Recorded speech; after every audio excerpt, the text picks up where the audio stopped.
Good afternoon, Dr. Naik. My name's Izzy Westbury. I'm the secretary here at the Oxford Union. I have a very short question to ask. You talk about the hijab being something that serves to protect a woman. Surely it's extremely patronizing and degrading to prevent a woman from making that decision for herself. How could you answer that? What's the question, sister? I said, in your speech, you talk about the hijab being something that serves to protect a woman. But how is it not extremely patronizing and degrading in not allowing the woman to make that decision herself? Sister posed a very good question, that when I say that hijab is required for a woman, isn't it not degrading for the woman to patronize it? Isn't it degrading? If you read the Quran and Islam has prescribed hijab. That means the woman should be covered. The only part that can be seen are the face and the hands up to the wrist. This is for the modesty. And it is not only mentioned in the Quran, it is also mentioned in the Bible. If you read the Bible in the 1 Timothy, chapter number 2, verse number 9, it says that women should be dressed up with shamefacedness. They should be dressed up with sobriety and should not wear braided hair or gold or pearls.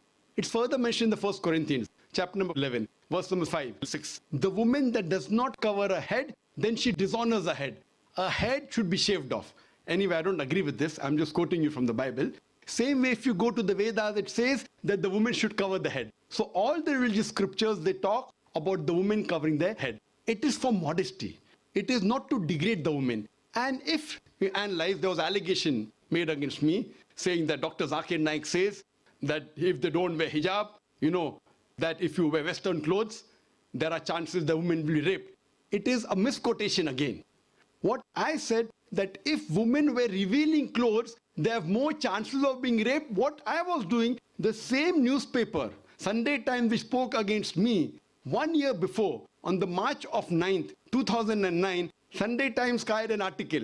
In Britain, 1 out of 7 feel that the women who wear sexy revealing clothes, she should be hit. I'm sorry, I don't agree with it. This is the statistics that was given in the Sunday Times on the 9th of March 2009, that in Britain, 1 out of 7 Britishers believe that the women who wear revealing and sexy clothes should be hit. I disagree with this. Furthermore, one more article came in 2005 in the same newspaper, Sunday Times. It said that 26% of the Britishers, they feel that wearing revealing clothes is partially or totally responsible for the rape. So what I say, that the more modestly you are dressed up, you are respected more. So Islam has prescribed the modest hijab for the woman, not to degrade her but to uplift her. I do agree there may be cultural differences. Islam cannot force anyone to adopt it. There are cultural differences. For example, I'll give you an example. That some societies, what they feel, that even looking at a woman is immodest. Some societies feel looking is no problem, but touching a woman is immodest. Some of the societies feel shaking hand is no problem. Some societies feel kissing no problem. Some societies feel doing anything as long as both agree is no problem. Different societies and different cultures have got different rules and regulations. When I went to America, while I was giving a talk, one of the Americans told me, "You Eastern women, you're immodest." I was shocked. So I said, "Why do you call the Eastern women immodest?" He told me, "You Eastern women, you expose your belly."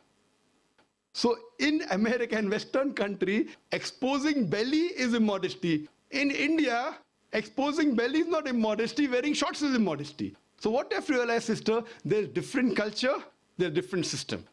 Islam cannot force anyone to adopt. It's clearly mentioned in the Quran in Surah Baqarah, chapter number 2, verse number 256, La ikrah fid din, there is no compulsion in religion. But if some women want to adopt the hijab because they feel modest and they feel respected, I feel no other woman should disagree. And when I've been to UK, I've seen hundreds and thousands of women who do cover their hair and who feel that they are uplifted because of this modesty.